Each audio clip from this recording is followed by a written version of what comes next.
Olá, amados alunos, vamos iniciar a nossa primeira aula e nessa aula vamos aqui apresentar um texto do Eduardo Carr. Mais especificamente, é um fragmento da obra que é a história do referido autor. É o capítulo 2 desta obra, A Sociedade e o Indivíduo. É um capítulo interessante porque ele vai considerar, no primeiro momento, essa relação entre a sociedade e o indivíduo. E, em seguida, ele vai tratar de analisar o historiador enquanto indivíduo, mas enquanto também membro de uma sociedade, e vai analisar também os fatos referentes a indivíduos, mas também à sociedade. E é disso que nós vamos aqui tratar nesse primeiro momento. Então, o autor começa fazendo uma indagação. O que é mais importante, a sociedade ou o indivíduo? É como aquela história da galinha, né? Quem nasceu primeiro, o ovo ou a galinha? Então, quem é mais importante, a sociedade ou o indivíduo? O autor ele vai caminhar dizendo que isso não é uma discussão trivial e importante, né? Porque seja qual for a opção, o polo, sempre vai ser uma visão estritamente parcial que cada um vai emitir. Então ele vai dizer que isso não é importante se o ovo ou a galinha ou se a sociedade e o indivíduo. O que ele quer salientar é que a sociedade e o indivíduo não podem ser vistos no contraponto. Que a sociedade e o indivíduo são inseparáveis. Que a sociedade e o indivíduo têm relação e uma relação complementar. O indivíduo não é uma ilha isolada, ele faz parte da sociedade. Assim como a sociedade não é uma entidade que paira acima do indivíduo. O indivíduo contribui para a conformação social de uma dada sociedade. Então, segundo o autor, importante considerarmos a sociedade e o indivíduo na relação. Ambos são importantes. Até porque, quando o indivíduo nasce, ele nasce no interior de uma sociedade já configurada socialmente, né? E por meio da língua e da cultura, ele vai se moldando enquanto ser humano. Ou seja, a sociedade ela torna o ser humano de unidade biológica, a unidade social. Ou seja, transforma o ser humano de unidade biológica em unidade social. Por meio da língua e da cultura, o ser humano ele vai se desenhando, ele vai se formando, né? E até seus pensamentos, as suas ideias surgem a partir de ideias e pensamentos passados que muitas vezes vêm institucionalizados e muitas vezes vêm também por meio da cultura criada e desenvolvida naquela sociedade. Então, língua e meio contribui para a formação do indivíduo. E quando o indivíduo tem essa formação, ele também simplesmente não apenas age nessa sociedade tal qual é solicitado para tal. Porque o indivíduo ele pensa, diferentemente dos outros animais, ele tem, ele raciocina, ele pensa, então ele cria. E ao criar, muitas vezes ele influencia a sociedade e transforma essa sociedade também. Então é essa relação que temos que pensar. entre indivíduo e sociedade, né? E isso o Edgar Carr, no primeiro momento do texto, salienta. Considerando essa questão entre indivíduo e sociedade, então ele parte para analisar o historiador nesse contexto. O historiador é indivíduo, mas ele também faz parte de uma dada sociedade, né? Ele, no processo de pesquisa e escrita, ele sofre influências da sua formação, que é uma formação também onde você tem linhas de forças culturais e sociais de um dado momento histórico, mas além disso ele é um indivíduo de uma sociedade específica, com uma cultura específica também, uma cultura dada em determinado momento histórico. Então, o historiador, ele é o produto da sociedade e ele é um produto também da sua formação profissional, que está imbricada também com as questões da sociedade presente, da sociedade daquele momento. Então, é necessário, ao estudar as obras dos historiadores, entender o contexto social e histórico em que esse historiador ele se insere, porque isso vai influenciar em muito a sua escrita e a sua reflexão sobre um dado tema histórico. Para demonstrar isso, o autor ele pegou 3 historiadores como exemplo. Um que escreveu sobre a história da Grécia, Grote, outro que escreveu sobre a história de Roma, Mommsen, e um que escreveu sobre a história da Inglaterra, Nemier. São exemplos que o autor ele elencou para demonstrar como o historiador ele é produto social, ele é produto do seu tempo e da sua sociedade. Mas não vamos ficar nesses exemplos não. Vamos dar um exemplo mais próximo de nós. Vivemos hoje um momento contemporâneo de ataque aos direitos dos trabalhadores. A reforma trabalhista, por exemplo, tirou direitos de trabalhadores. A reforma previdenciária também tirou a possibilidade do trabalhador se aposentar dignamente, não é? Os sindicatos estão sendo atacados, inclusive com o fim da obrigatoriedade do imposto sindical, com o intuito de quebrar financeiramente os sindicatos, né? Então, esse contexto é um contexto onde os trabalhadores estão sendo massacrados, né? E claro que é um momento da sociedade brasileira e os indivíduos que vivem esse momento se preocupam com isso. Os historiadores também, como indivíduo que participa da sociedade num determinado tempo e é envolvido pelas questões dessa sociedade. Então, nesse sentido, Marcelo Badaró Matos, que é um historiador da Universidade Federal Fluminense, né, ele buscou refletir justamente sobre questões relacionadas à classe trabalhadora e produziu uma obra chamada Classe Trabalhadora, de Marx ao Nosso Tempo, justamente envolvidos por essas questões, das quais ele, como indivíduo no interior de uma sociedade, também pensa e reflete, né? Então, aí um exemplo em relação ao historiador. Mas também tem outro exemplo que envolve a própria formação do historiador, porque em um dado momento histórico, numa dada sociedade, há linhas de força historiográficas e elas se modificam também conforme as sociedades vão se modificando. Vamos pegar um exemplo do século XIX, onde você tinha uma história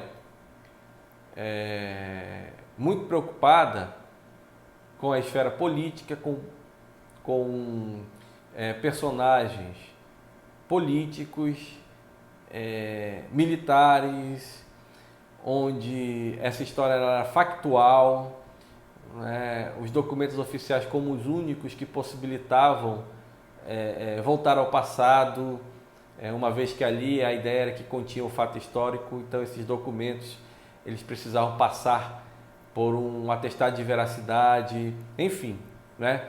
De modo que essa história predominante no século XIX, na década de 20 do século XX, foi criticada e questionada por um movimento que o Peter Brook chamou de a Revolução Francesa da Historiografia, que é o movimento dos análises, que em vez de uma história factual, propôs uma história problema, que em vez de documentos oficiais, ampliou a noção de documento para todos os registros deixados pelos homens, né? Quer dizer, imagens, registros judiciais, etc. E também não por uma descrição ou algo restrito à esfera política, mas sim por uma história analítica que fizesse uma investigação e uma explicação das estruturas econômicas e sociais, etc. Então aí você tem uma outra linha de força historiográfica e que aqueles historiadores que foram formados nesse momento, né, acabam sendo influenciados por ela. Claro que isso aqui é um exemplo também. Então tem um exemplo do historiador, o Marcelo Badaró Matos, e da formação do historiador pelas linhas de força historiográficas que, num dado momento, são predominantes. Só um parênteses aqui. No século XIX, né, há outras formas de se escrever a história, como, por exemplo, a história nacional e também, né, aquela que vem de todo o cabedal teórico, metodológico construído por Karl Marx, né, e Engels, e Frederick Engels. E no século XX para frente também não há só os análises, mas eu peguei isso como exemplos. Então, só para registrar aqui, fecha parênteses. Uma outra questão são os fatos históricos.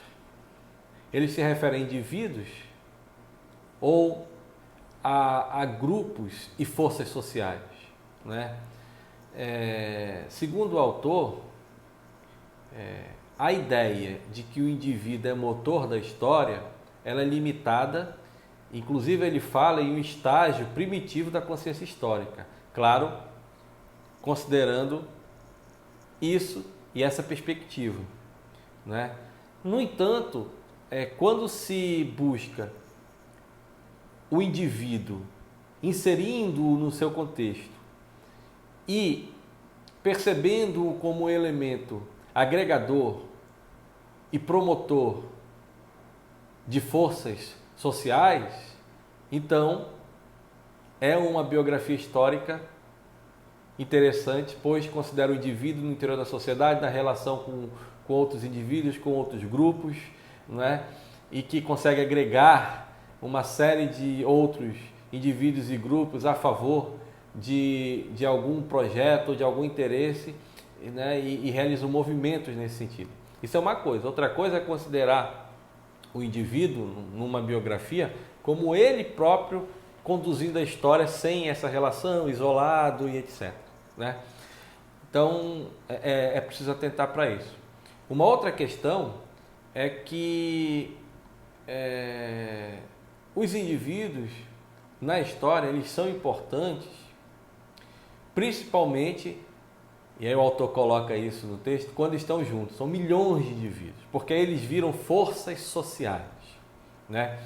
E em geral, essas forças sociais, elas surgem dentro de contextos históricos específicos, às vezes de catástrofes, às vezes de fome, né? Às vezes de explorações de homens sobre homens ou de grupos sobre grupos, e isso gera interesses comuns em que milhões ou milhares de pessoas, a partir desses interesses comuns, se unem e lutam por melhores condições. Então a gente tem uma força social que tem interesse em algo, né? Isso pode se dar através do próprio processo histórico, e aí o indivíduo ser representativo dessas forças que se formam nesse processo histórico, e aí ele se destaca a partir do processo histórico. O exemplo disso é Hitler, né? Por conta da crise econômica que aconteceu, do surgimento da nova direita, da Alemanha sendo humilhada no Tratado de Versalhes. Então, aquelas forças sociais que surgem aí, ele aproveita, né, e emerge junto como representante dessas forças, né, principalmente conservadoras e nazistas, né? Por outro lado, há também aqueles indivíduos que, pelas suas ideias, conseguem então criar condições para que surjam forças sociais, né? E aí, no caso, por exemplo, Lenin na Rússia, né? É dizer, aproveitando aquele contexto em que os camponeses estavam numa situação de penúria, então vem, né, com uma certa ideia de revolução, de uma nova sociedade, e canaliza, né, aqueles grupos e forma uma força social de modo a culminar na Revolução de Outubro de 1917 na Rússia, né? Então nós temos aí dois indivíduos que são proeminentes, né? E que têm uma certa importância histórica. Hitler, mas como representativo de forças sociais, e Lenin como criador dessas forças sociais, né? Mas tem uma questão final que o autor trata, que é o dissidente na história. E é muito interessante isso, e eu sou um admirador dos dissidentes, porque os dissidentes, que são justamente aqueles que se colocam contrário àquela conformação social criadas por grupos no interior de dada sociedade, eles propõem outra coisa que não aquilo que está desenhado, que está posto. E com ideias e com movimentos e com defesas dessas ideias, eles conseguem então transformar essa sociedade em outra, né? Nós falamos no início da aula que o indivíduo e a sociedade, eles são inseparáveis, né, e complementares. Então o homem nasce numa sociedade que quer moldá-lo, mas o homem é criativo e a sociedade não é absoluta nessa tentativa de moldá-lo, né? Então ele, através de certos espaços, de certas brechas das normas sociais, né, das estruturas dessa sociedade, ele consegue então, o homem, criar e buscar algo alternativo e transformar essa sociedade. Os dissidentes da história têm esse papel. Se todo mundo seguisse aquilo que está posto, não haveria transformação social. Os dissidentes da história a transformam. E isso é importante. Temos que aprender muito com os dissidentes da história, porque precisamos transformar a nossa sociedade para melhor. Também, né? A história, ela pode trazer certas referências nesse sentido. Então, para finalizar a aula de hoje, eu gostaria de ler o último parágrafo do texto que disponibilizei para vocês. Então vejam só. A história, então, face ao que nós vimos também, ainda há pouco, em ambos os sentidos da palavra, significando tanto o exame conduzido pelo historiador quanto os fatos do passado que ele examina, a história é um processo social em que os indivíduos estão engajados como seres sociais. A antítese imaginária entre a sociedade e o indivíduo nada mais é do que uma pista falsa atravessada no nosso caminho para confundir nosso pensamento.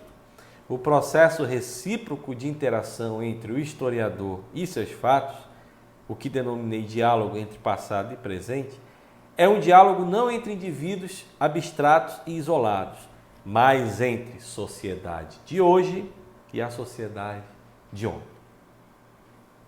Ok, gente? Então, finalizando por aqui. Até a nossa próxima aula.